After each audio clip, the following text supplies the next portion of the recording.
Jangan lupa subscribe di YouTube channel Metro TV News dan juga nyalakan notifikasinya.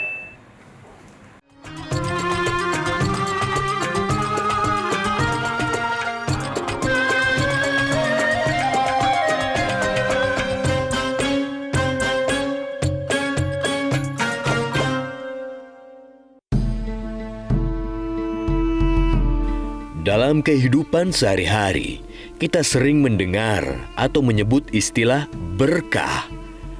Kata berkah ini juga selalu menjadi doa dan diucapkan untuk mendoakan agar kehidupan orang lain selalu diberkahi oleh Allah Subhanahu wa Ta'ala.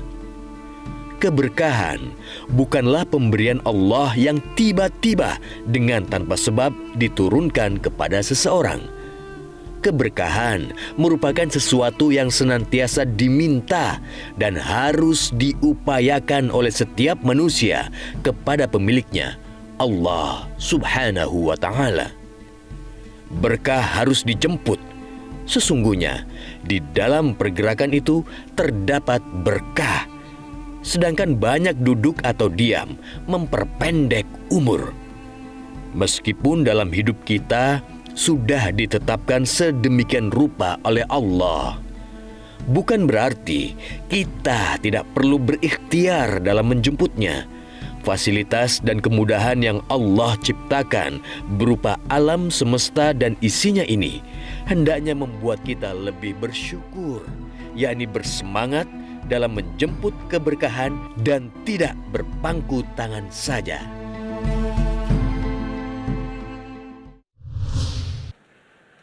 Assalamualaikum warahmatullahi wabarakatuh. Alhamdulillahirrabbilalamin. Assalatu wassalamu ala asrafil anbiya'i mursalin Sayyidina Muhammadin wa ala alihi wa sahbihi ajma'in amma ba'du. Alhamdulillahirrabbilalamin. Hari ini kita kembali silaturahim dalam program Khazanah Islam bersama dengan Imam Besar Masjid Istiqlal Profesor Dr. Nazaruddin Umar. Apa kabar Anda semua? Tentunya kami sini berharap Anda semua dalam keadaan sehat walafiat ya, pemirsa. Nah, dalam kesehatan kita semua yakin ada keberkahan. Atau mungkin pada saat orang mengucapkan kesuksesan atau ucapan selamat terhadap sebuah prestasi yang diraih seseorang, suka diikuti kata-kata semoga berkah ya. Nah, pertanyaannya, apa sih yang dimaksud dengan keberkahan? Mungkin pernah juga pemirsa mendengar ada istilah begini, lebih baik sedikit berkah daripada banyak gak berkah. Tapi kalau saya sih lebih baik banyak dan berkah ya. Nah, untuk membahas tentang keberkahan ini, yang jadi tema kita yaitu menjemput keberkahan, sudah hadir bersama kita guru kita Imam Besar Masjid Istiqlal Profesor Dr. Nazaruddin Umar. Kita akan menyapa beliau dulu. Assalamualaikum warahmatullahi wabarakatuh, Prof. Assalamualaikum warahmatullahi wabarakatuh. Bener ya, Prof? Pengennya yang banyak dan berkah gitu, Prof. Iya. Nah, apa sih, Prof, yang dimaksud dengan keberkahan dan apa juga ciri-ciri dari keberkahan itu, Prof? Sambil nanti kita kaji lebih dalam pelan-pelan, Prof, tentang makna keberkahan. Silakan, Prof. Ya, baik.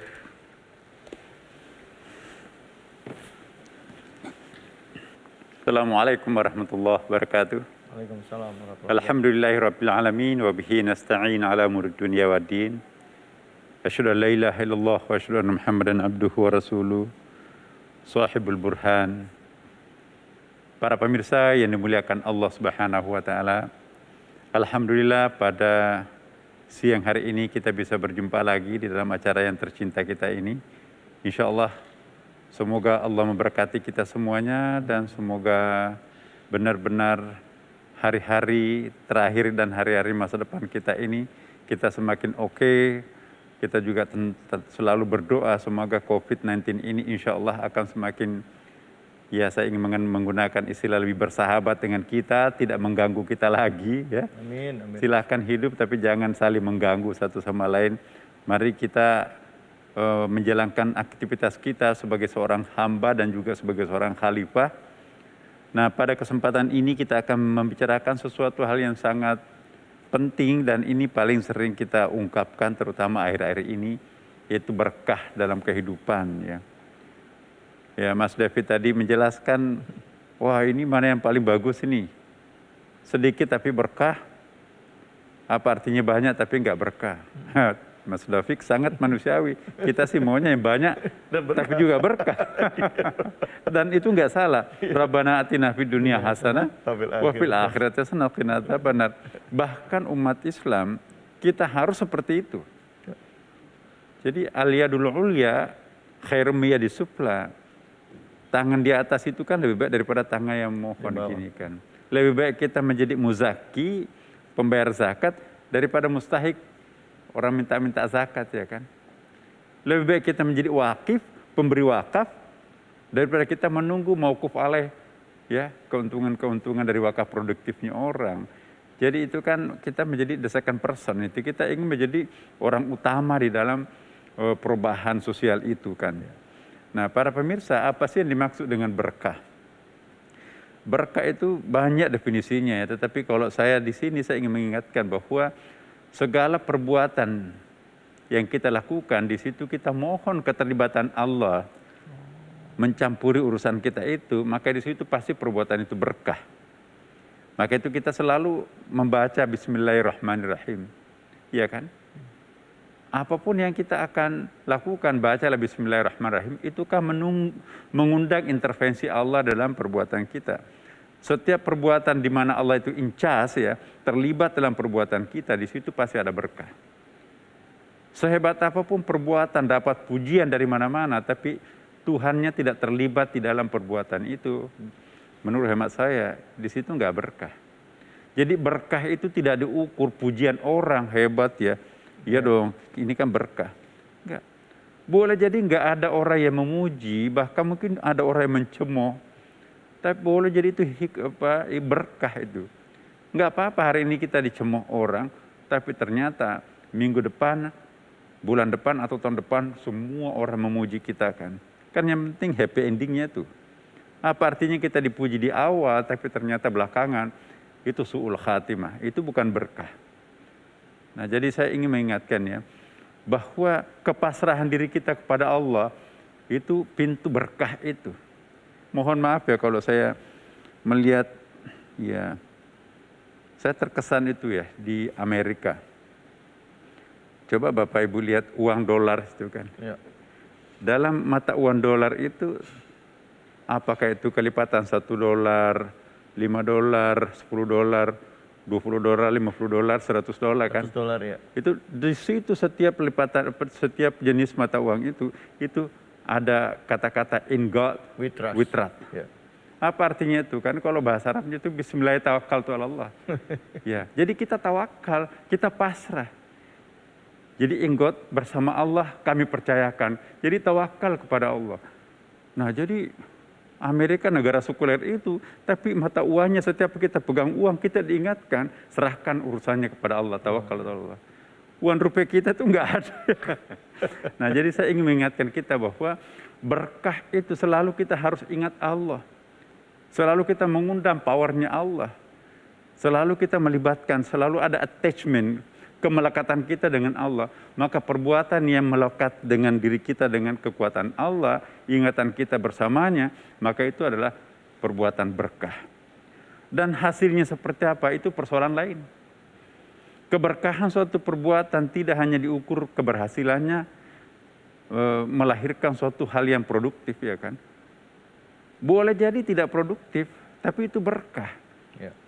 Kenapa? Karena itu produktif, tapi berjangka pendek, mungkin tertundanya sebuah kesuksesan, itu juga bisa menjadi berkah. Berkah itu bisa berarti hikmah. Wah, kalau hari ini kita berhasil, habis untuk besok nggak ada lagi, dan itu pasti kita akan kelimpungan ya kan, itu bukan berkah. Keberkahan itu unsurnya tadi Mas Dafiq, unsurnya ada kelanggengan. Ya, ada kebersamaan. Kemudian unsur yang lainnya itu adalah membersihkan hati kita juga kepada Allah itu. Jadi ciri-ciri yang nggak berkah itu kita semakin berjauh dengan Tuhan. Ya, harta yang kita miliki yang membuat kita berjauh dan dengan teman berjarak dengan Allah, itu tanda-tanda itu nggak berkah. Tapi tanda-tanda berkah itu semenjak kita peroleh itu, kita lebih dekat dengan Allah, semakin banyak kita dekat dengan teman-teman, semakin rasa kasih kita terhadap sesama, ya. Hablum minallah kita lebih lengket, hablum minannas kita pun juga lebih akrab. Itu ciri-ciri berkah. Jadi kita tidak perlu mencari definisi berkah yang mana yang benar, tetapi kriterianya yang paling jelas. Apapun yang kita kerjakan selalu ada Allah bersama kita, ya. Kita menjadi lebih dekat dengan Tuhan, kita juga lebih dekat dengan sesama. Insya Allah itu berkah. Saya kira nanti kita akan lanjutkan pembahasannya. Ya. Baik, Prof. Kita akan lanjutkan bahasan kita mengenai keberkahan. Pasti ingin tahu lebih dalam ya. Apalagi sebagai umat muslim, di dalam mengucapkan salam, selalu kalau lengkapnya Assalamualaikum warahmatullahi wabarakatuh. Berikan salam dan juga keberkahan pada kita semua. Begitu penting berkah bagi umat Islam. Jangan kemana-mana, bahas lebih dalam lagi tetap di Kasana Islam bersama dengan Imam Besar Masjid Istiqlal Profesor Dr. Nazaruddin Umar. Jadi al-barakatuh fil jamaah, connectivity itu, silaturahim itu, kebersamaan itulah nanti akan melahirkan berkah. Apa itu berkah? Berkah itu adalah energi.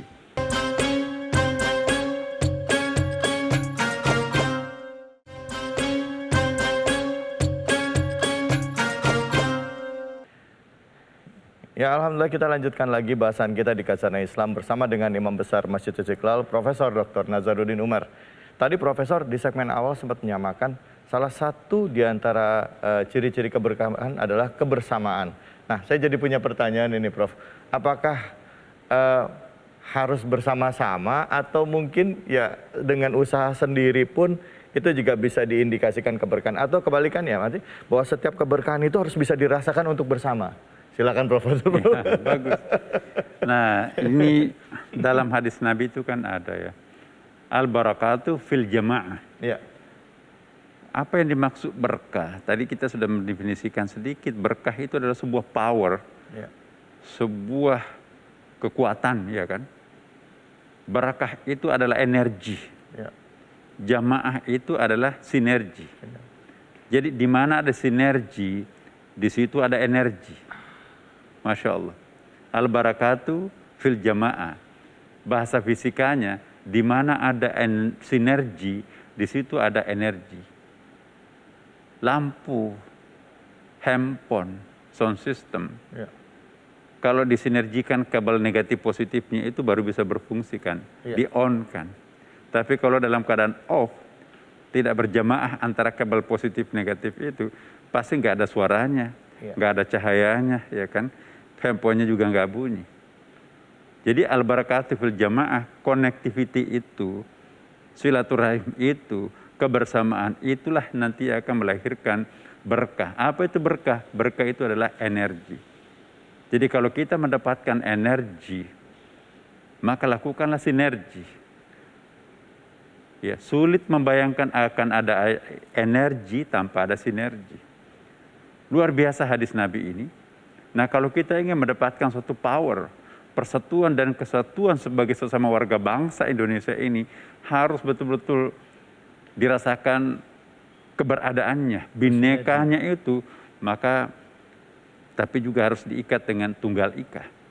Bineka tunggal itu adalah bahasa lainnya al-barakatuh fil jamaah. Kita banyak ribuan pulau di Indonesia ini, begitu banyak etniknya termasuk juga agama dan aliran-alirannya. Kalau kita mampu bersatu satu sama lain, ya, di bawah panji-panji NKRI, di bawah kekuatan-kekuatan kebersamaan kita, misalnya Pancasila, ya kan, common platform kita ini kita jadikan sebagai melting pot, lembaga peleburan bersama, maka itu pasti akan melahirkan suatu energi. Jadi energi itulah nanti yang kita bisa daya gunakan untuk menderek atau namanya itu ya, melakukan perjalanan hidup ini. Tanpa ada energi, kita nggak mungkin bisa dapat apapun. Ya. Siapapun membutuhkan energi itu. Kita hidup perlu energi. Kita berbangsa perlu energi. Apapun perencanaan kita itu, kita harus ada energi. Nah, tidak mungkin ada energi tanpa ada sinergi. Makin kuat sinergi itu, makin kuat energi itu. Makin rapuh sinergi itu, makin lemah energi itu. Al-barakatuh fil jamaah. Nah, jadi kalau ada makanan sedikit, tapi banyak orang, Ya. makanlah berjamaah. Tidak peduli apakah ini cukup atau tidak. Itulah keberkahan ya, Prof. Ya, itu berkahnya di situ itu. Ya. Karena itu, kalau ada orang yang egois, udahlah nanti makan siang setelah tamu-tamu itu pulang. Nanti kalau ikut makan, nanti jatah makan malam kita habis. Padahal tamu itu dalam definisi Islam, tamu itu bukan tamu kita, tapi tamunya Allah Subhanahu wa Ta'ala. Menjamu tamunya Allah, urusannya Allah akan memberikan rezeki kepada kita. Tidak ada orang yang suka menjamu tamu menderita kemiskinan. Ya, orang yang pelit, langit pun juga akan pelit menurunkan rezekinya. Orang yang pemurah, langit pun juga akan menurunkan. Ya, rezeki dari langitnya terbuka, ya. Rezeki yang tertahan di bumi itu juga akan keluar. Nah, itulah yang disebut berkah. Jadi berkah itu lahirnya sebuah energi, ya. Energi itulah nanti yang membuat kita itu berdaya untuk menjadi hamba, berdaya untuk menjadi khalifah, enak salatnya khusyuk, ya kan? Enak kerjasamanya dengan ikhlas. Iya. Nah, kalau kita nggak bisa ikhlas, itu nggak ada sinergi itu. Nah, inilah saya kira yang paling penting untuk kita ingat bersama, ya, bahwa kalau ingin mendapatkan lebih banyak dari Allah, berikanlah lebih banyak, berbagilah kepada yang lain. Maka itu yang disebut dengan berkah. Siap. Saya kira Baik, itu yang kita. Terima Demikian kasih para banyak, pemirsa. Assalamualaikum warahmatullahi wabarakatuh. Waalaikumsalam warahmatullahi wabarakatuh. Silakan, Prof. Nah, ini jadi kajian menarik. Izin bertanya boleh ya, Prof ya? Iya. Tadi kan mengatakan kalau kita berbagi menjadi keberkahan. Nah, sekarang ini, Prof, saya juga pernah melihat gitu orang yang rajin berbagi, Prof. Tapi dengan harapan mendapatkan keberkahan. Tapi dari harta yang haram, Prof. Maksudnya haram dalam konteks cara mendapatkannya. Cuman dia sendiri merasa bahwa cara mendapatkannya ini nggak haram. Tapi secara pandangan kita itu kan nggak benar gitu. Nah, itu bagaimana, Prof? Ini ada yang keliru. Iya, Prof. Ya, Prof. Kita jangan berbagi karena ingin mendapatkan lebih banyak. Oh, Itu niat salah. siap, siap. Kita berbagi karena Allah Subhanahu wa Ta'ala. Allahumma shalli. Jadi kalau ada targetnya bukan Allah, itu bukan berkah. Siap. Banyak orang melakukan kebaikan-kebaikan tapi karena ingin dipilih dalam sebuah pemilu kada. Iya. Iya kan?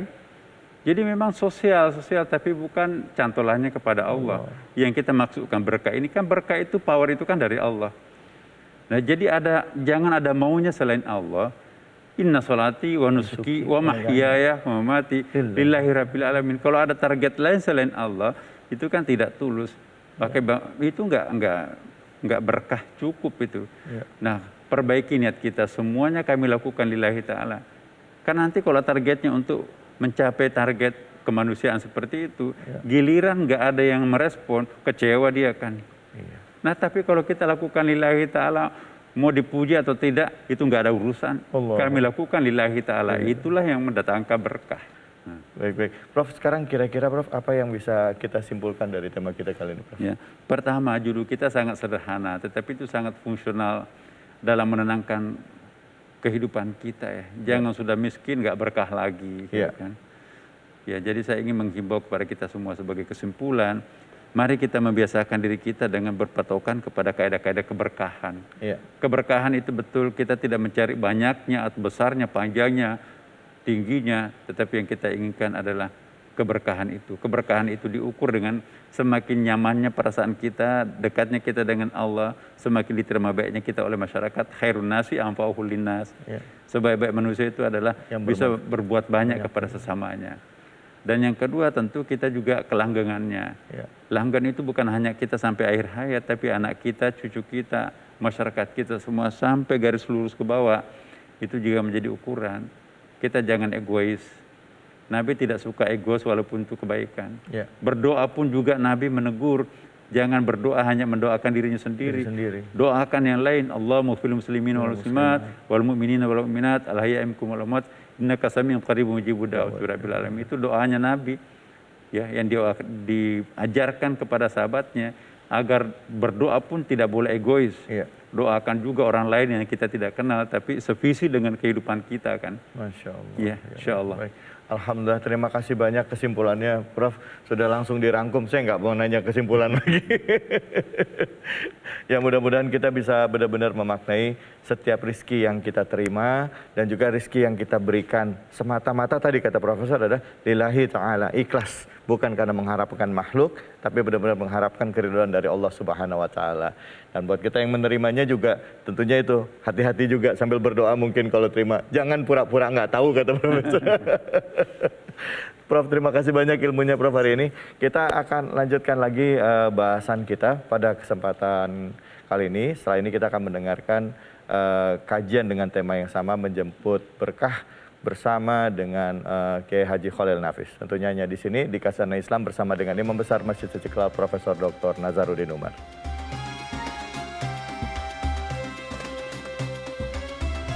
Ada orang mungkin rezekinya banyak tapi diumpetin, nggak diberitahu anak dan istrinya, pelit untuk memberikan belanja pada istrinya. Itu nggak bawa berkah kepada keluarganya.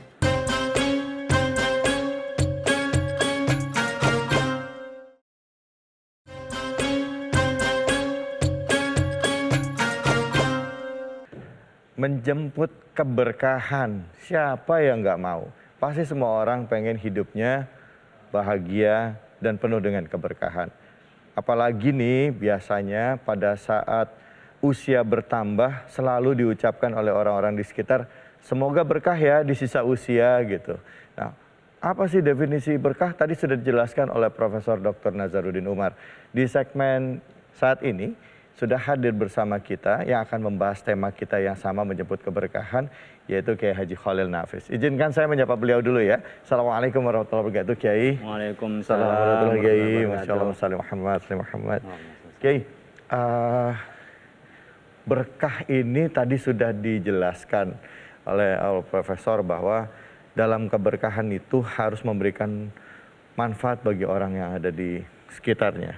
Nah, buat kita nih Kiai, misalnya saat ini saya kerja di satu perusahaan. Ciri-ciri, tanda-tanda spirit batin itu seperti apa di bahwa memang kerjaan saya di tempat itu udah bener gitu dan udah penuh dengan keberkahan. Atau pada saat saya berusaha, saya buka warung atau saya buka kantor, apa tanda-tandanya bahwa usaha saya ini sudah mendapatkan keberkahan? Silakan Kiai.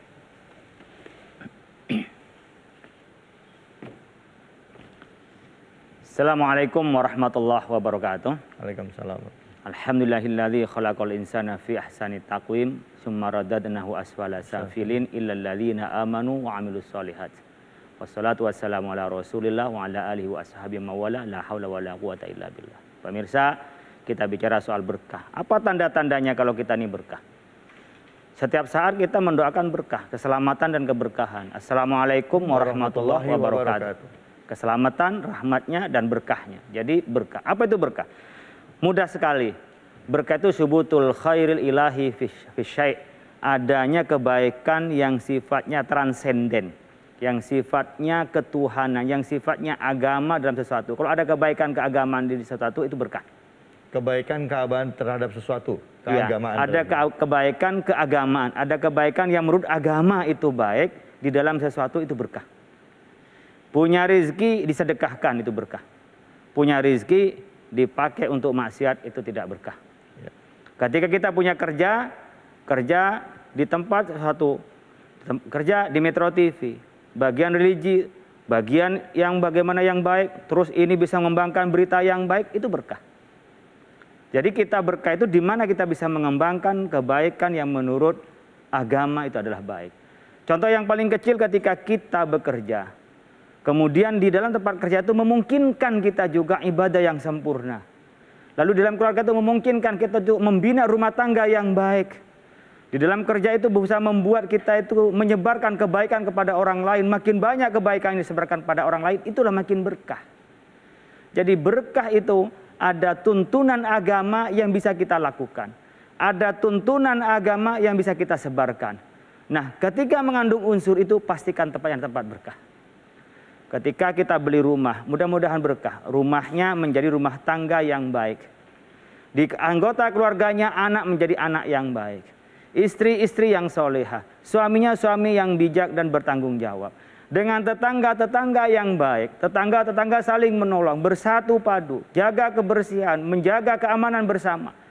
Itulah berarti tempat Allahumma anzili manzilan mubarakah.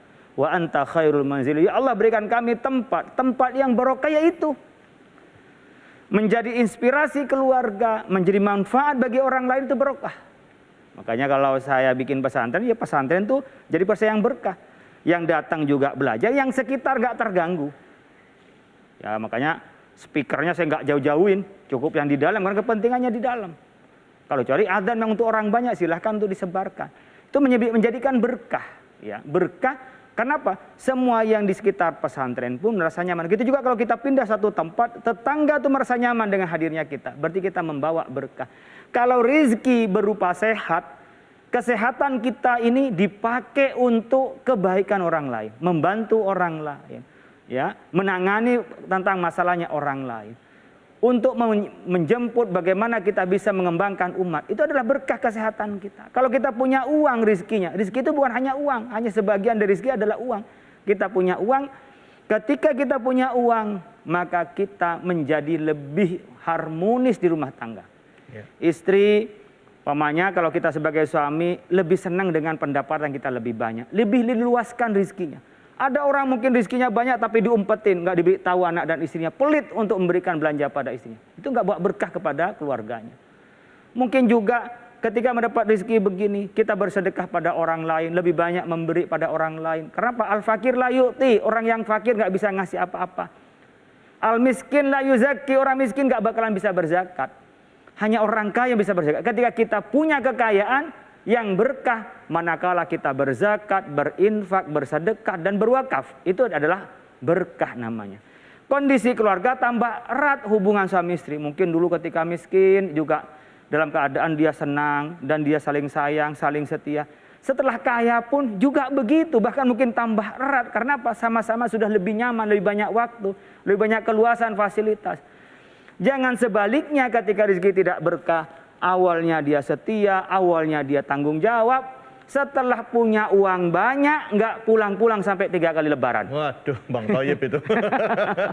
Ini nggak membawa berkah. Suaminya menjadi arogan, ya. Lakinya merasa kaya. Jarang-jarang pulang, naudzubillah hanya main wanita. Bermain umpamanya dengan narkoba. Sementara istrinya sosialita nggak pulang-pulang. Hanya ngabisin uang yang banyak itu. Anaknya naudzubillah kena narkoba. Di situ namanya rizkinya tidak berkah, hartanya tidak berkah. Demikian juga dengan jabatan. Ketika dulu dia jadi staf itu baik sekali sama temannya. Tapi ketika naik pangkat kok sombong. Akhirnya teman-temannya pada menjauh semua. Ketika punya kewenangan bukan dipakai untuk membantu orang lain, mumpung tanda tangannya masih laku, tidak dipakai untuk tanda tangan kebaikan, tapi apa? Untuk menzalimi orang lain. Ini tidak berkah. Jadi berkah gampang untuk melihatnya. Kalau kita mendapatkan nikmat itu, pertama kita bisa mensyukuri. Ya. Apa yang bisa disebut mensyukuri? Ketika nikmat itu digunakan untuk mendekatkan diri kepada Allah Subhanahu wa taala. Itu indikasi yang pertama. Yang kedua, sesuatu yang sudah baik bisa ditingkatkan kebaikannya, itu adalah barokah. Karena apa? Barokah itu ziyadatul khair, tambahnya kebaikan. Jadi kalau kebaikannya tidak tambah, itu enggak barokah. Makanya ketika kita mendapatkan berkah dengan sholat berjamaah, yang awalnya pahalanya 1 bisa dilipat gandakan jadi 25, 20, itu ada berkah. Jadi umat Nabi Muhammad itu yang umurnya hanya baina sittin wa sab'in, antara 60 sampai 70 tahun, umat Nabi Muhammad bisa menjadi umat khairu ummah. Karena apa? Karena ada berkah. Kerja sekali, kebaikannya berlipat-lipat. Lah, begitu juga ketika kita dapat rezeki, punya pekerjaan, yang dulu rajin sholat duha, yang dulu sholat malam, malah tambah bagus sholat duhanya, tambah banyak sholat malam, itu namanya berkah. Tapi ketika menjabat, kemudian duhanya hilang, sholat malamnya hilang, bahkan mungkin 5 waktunya lambat-lambat, kalau nggak hilang juga, itu namanya harta yang nggak bawa berkah. Jadi indikasinya mudah, apa yang kita terima, apa yang kita lalui, itu menjadikan makin baik secara agama, lebih bisa menjalankan ajaran agama. Itulah indikasi dari berkah itu. Baik, alhamdulillah. Kita akan lanjutkan lagi, Kiai, bahasannya. Jadi ada satu pertanyaan, Kiai. Apakah keberkahan itu garis lurus dengan perasaan cukup? Atau garis lurus berbanding lurus dengan cukup dari konteks materi atau merasa cukup dalam konteks materi? Nanti kita bahas. Dan pertanyaan kedua, bagaimana caranya kita menjemput keberkahan? Tentunya hanya di sini ya pemirsa ya. Jangan kemana-mana, tetaplah di Khazanah Islam bersama dengan Imam Besar Masjid Istiqlal Profesor Dr. Nazaruddin Umar.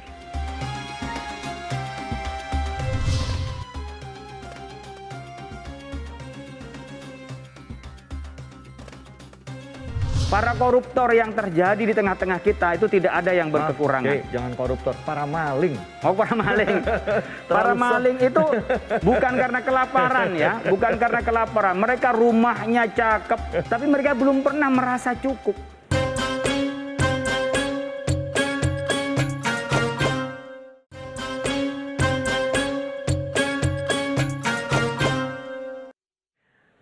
Ya, kita kembali lagi di Khazanah Islam bersama dengan Imam Besar Masjid Istiqlal. Di segmen terakhir ini akan kita bahas lebih dalam lagi seperti pertanyaan saya tadi.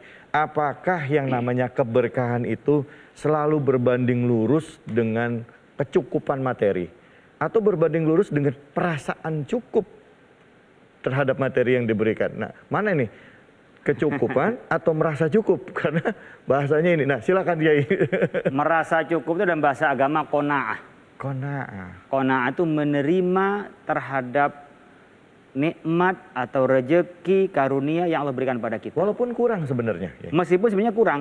Namanya merasa itu qanaah. Sebenarnya saya butuhnya tuh 5 juta, tapi oleh Allah diberi 3 juta. Sudah kita merasa cukup. Gimana caranya 3 juta bisa cukup? Allahu Jadi qanaah. Mungkin banyak para guru yang gajinya cuma 1 juta. Bahkan kemarin baru kita dengar hanya 50.000 sebulan. Di satu tempat tidak digaji. Mungkin hanya dari apa yang ada di sekitar alam. Tapi dia merasa cukup. Bukan cukup. Cukup pun masih ada 2 alternatif. Cukup sesuai dengan daftar kebutuhan atau daftar keinginan. Wah. Ini repot. Kalau daftar kebutuhan kita bisa list. Kebutuhan istri berapa belanjanya. Kebutuhan anak sekolah berapa. Itu bisa di list. Bisa dicatat di daftar. Tapi ketika daftar keinginan itu tak tercatat dia. Dan di sini banyak orang susah membedakan mana daftar kebutuhan, mana daftar keinginan. Oleh karena itu, yang pertama kita harus dilandasi untuk berkah itu ya qanaah, merasa cukup. Sama dengan kita makan, kita ketika dalam undangan ya di depan kita itulah yang dimakan. Jangan di sana enak pergi ke sana. Itu nggak ada keberkahannya. Ada kambing di situ. Ada misalnya pergi ke sana kecuali memang diseret ke kita. Jadi itu kan ada dalam tata krama itu juga bisa menimbulkan keberkahan, menjadi kebaikan. Kenapa? Orang yang di sekitar pun juga tidak mencemuh kita. Begitu juga ketika kita merasa cukup itu qanaah. Nah, ketika la in syakartum la azidannakum. Kita udah bersyukur Allah akan tambah. Jadi merasa cukup itu penting daripada cukup itu sendiri. Ada mungkin orang cukup tapi nggak merasa cukup. Para koruptor yang terjadi di tengah-tengah kita itu tidak ada yang berkekurangan. Jangan koruptor, para maling. Oh, para maling. Para maling itu bukan karena kelaparan ya, bukan karena kelaparan. Mereka rumahnya cakep ya, mungkin lebih dari 2 rumahnya, bukan hanya lebih dari 1, rumahnya lebih dari 2, mobilnya lebih dari 5. Tapi mereka belum pernah merasa cukup. Jadi yang membuat kita punya izzah dan menimbulkan barokah adalah qanaah, merasa cukup.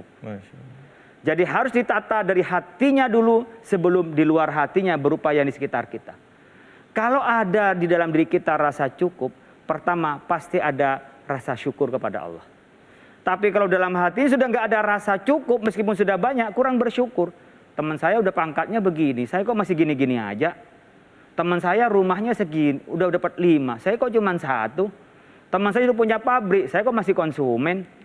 Nggak ada selesai-selesainya, kenapa? Nggak ada rasa cukup, nggak ada qanaah. Nerimu atas pemberian dari Allah. Disitulah yang bisa kita nikmati di dalam hidup ini manakala qanaah. Orang yang tidak qanaah, tidak ada rasa cukup, sekian banyak pun itu tidak pernah dia merasakan nikmatnya pemberian Allah. Jadi kalau kita ingin mencontohkan kepada bagaimana kita menikmati, ya kalau kita mensyukuri. Ya, ketika suatu cerita dalam wilayah Sufi di Maroko itu disebutkan ketika gurunya Syekh Asyadzili itu memberikan gambaran tentang hidup, di sini ada taman, itu cakep. Ini orang Sufi kok tempatnya cakep, biasa orang Sufi kumuh-kumel dan sebagainya itu. Lalu dia memberikan bukti. Coba silakan Anda bawa gelas, Anda bawa jalan ngelilingi taman, dan gelas diisi air, dan air jangan sampai jatuh. Dia keliling lah. Coba silakan Anda jalannya lebih cepat, lebih cepat. Dia ngelihat gelas. Setelah selesai dia tidak jatuh, air itu ditanya, gimana? Bisa saya mempertahankan air ini tidak jatuh dari gelas, tidak tumpah. Tapi Anda menikmati enggak dengan apa yang ada di sekitar kita? Tidak. Kenapa? Fokusnya kepada air. Demikian juga kita ini. Kalau fokusnya pada nafsu, hanya daftar keinginan, maka yang ada di sekitar kita, harta kita tak pernah kita nikmati. Allahu Akbar. Disitulah untuk kita mendapatkan keberkahan, ya qanaah, merasa cukup. Allah akan cukupkan pada kita. Makanya kalau kita makan, alhamdulillahilladzi at'amana wa saqana wa kafana Wa kafana. wa awana. Jadi Allah mencukupkan pada kita. Jadi kita harus merasa cukup. Kalau kita ini tidak merasa cukup, sudah minum, masih mikir, nanti saya minum apa lagi? Diambil semua. Sampai kita tidak merasakan yang sedang diminum pun tidak dirasakan. Kenapa? Karena kita tidak pernah merasa cukup. Oleh karena itu untuk menjemput keberkahan, pastikan dulu kita ini punya rasa malu. Rasa malu inilah yang pertama untuk bisa kita menjemput keberkahan tadi. Apa yang disebut malu? Katanya Nabi, ketika para sahabat ditanya, Anda harus punya rasa malu. Saya udah punya rasa malu ya Rasul. Malu ada satu kali satunya. Bukan itu kata Nabi. Apa? Antah fadhar ra'sa wa ma wa'a. Anda jaga dulu pola pikir Anda. Otak Anda dulu pelihara. Kalau ini sudah bisa dipelihara dari yang enggak, Anda sudah punya rasa malu. Malu kepada Allah. Zikir kita seberapa, ibadah kita seberapa, nikmatnya banyak banget. Coba dari sini awalnya. Kemudian antah fadhal batn wa ma hawa. Coba perutnya ini dijaga dulu. Jangan makan yang haram. Dan sekitar perut, di bawah perut, jangan sampai ngambil yang haram. Jangan sampai berzina. Itu. Baru kita antadzakkarul maut wal bila. Ingat, kita nanti akan mati. Ingat terhadap musibah-musibah yang Allah berikan kepada. Ingat, kita akan hancur semuanya. Kalau ini ada pada kita, maka kita akan menjemput keberkahan.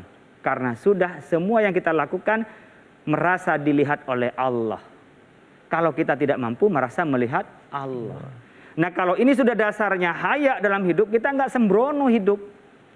Malulah kepada Allah. Sholat malamnya begini, masa saya minta berlebihan kepada Allah. Duhanya jarang-jarang saya minta kaya. Sehat begini aja nih, saya juga tidak bisa mengembalikan bagaimana syukurnya kepada Allah. Malu ini yang mendatang keberkahan sehingga kita bersyukur. Ya Allah, banyakin kami bersyukur. Kalau kita udah bersyukur, kita akan beramal soleh. Jadi kalau kita beriman, ingin menjemput berkah, banyakin amal soleh. Yang itu didekatkan kepada Allah. Jadi yang kita lakukan untuk mendapat kebaikan. Yang kita lakukan untuk mendapat ridho Allah. Itu akan mendatangkan sebuah keberkahan. Tapi ingat dasarnya adalah ikhlas. Qul huwallahu ahad, Allahus samad. Ingat. Dikatakan ikhlas karena hanya disebut kepada Allah. Baik, terima kasih banyak Kiai. Silakan Kiai. Silakan duduk sambil saya mau bertanya juga Kiai. Nah sekarang kalau kita terapkan keberkahan dalam keluarga bagaimana Yai? Artinya begini, sering kan ada orang yang begitu dalam hubungan suami istri ini, yang dilihat kurangnya istri terus. Atau si suami melihat kurangnya, suami melihat kurangnya istri, si istri melihat kurangnya suami terus. Suami saya begini, membandingkan dengan orang lain. Atau juga kebalikannya begitu juga. Nah apakah ini juga termasuk orang yang, ciri-ciri rumah tangga yang tidak berkah Yai? Itu pastinya. Ya. Jadi kalau kita hidup ini nggak usah dibanding-bandingin. Allah sudah ngasih jalannya sendiri-sendiri. Ya. Hidung kita nggak usah dibandingin sama hidung orang lain. Ya. Mulut kita nggak usah dibanding sama orang lain. Ya. Tetapi bagaimana hidung dan mulut ini kita lakukan untuk kebaikan karena diberi oleh Allah Subhanahu wa Ta'ala. Ya. Yang kedua tipsnya, dalam suami istri itu dibalik. Lihat kekurangan diri dan melihat kelebihan istri. Demikian juga istri. Lihat kelebihan suami dan lihat kepada kekurangan diri. Jangan dibalik. Ya.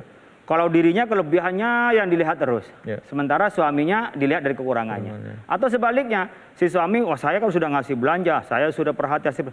Sementara dia jeleknya yang dilihat terus. Ya. Jadi untuk kita membangun yang lebih berkah dalam rumah tangga itu, jangan pernah wala tuqabbih, jangan pernah jelek-jelekin. Wala tuqabbih. Jangan pernah jelek-jelekin. Itu sabda Nabi, wala tuqabbih. Kiai, kira-kira apa yang bisa kita simpulkan Kiai sesuai dengan tema kita ini, menjemput keberkahan baik untuk lingkungan keluarga kita, lingkungan sekitar kita, dan juga keberkahan dalam rezeki yang Allah berikan kepada kita.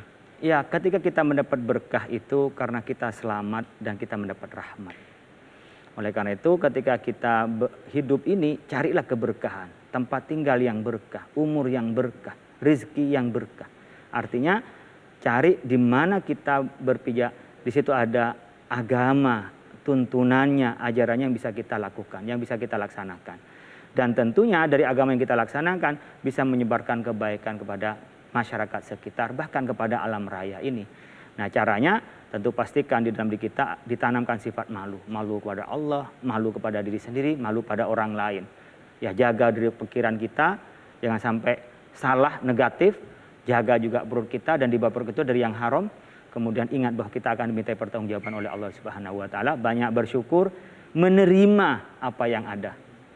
Dan kita berupaya untuk memberikan kebaikan kepada orang lain dengan amal-amal soleh kita. Insya Allah kita akan mendapat berkah dalam hidup ini, di dunia dan di akhirat. Masya Allah, alhamdulillahirrabbilalamin. Pemirsa, dapat ilmu lagi kita. Alhamdulillah. Ayo, yuk kita perbaiki diri kita yuk. Seperti tadi disampaikan oleh Kiai Haji Khalil Nafis. Tadi Kiai menyampaikan, ayo dasari dengan niat ikhlas kepada Allah. Lalu kita juga harus memastikan dengan bersyukur terhadap apa yang Allah telah berikan kepada kita, ridho terhadap ketentuan Allah. Insya Allah kita juga bisa menjadikan setiap yang kita terima ini menjadi berkah bagi orang sekitar dengan memberikan kebaikan bagi orang-orang yang di sekitar kita, baik itu istri, anak, dan juga lingkungan kita. Insya Allah kita menjadi orang-orang yang bisa menjemput keberkahan. Jadi istri jangan lihat kurangnya aja ya, Kiai. Lihat lebihnya aja. Lihat lebihnya. Suami juga gitu dong, Kiai. Begitu. Masya Allah. Alhamdulillah, terima kasih banyak pemirsa atas kebersamaan Anda. Terima kasih sekali lagi Kiai atas ilmunya. Semoga Allah Subhanahu wa taala ridha dan memberikan keberkahan bagi kita, dan pada saat nanti kita wafat dalam keadaan husnul khatimah. Dan dapat halik wabillahi taufiq wal hidayah. Assalamualaikum warahmatullahi wabarakatuh. Waalaikumsalam. Terima kasih ya.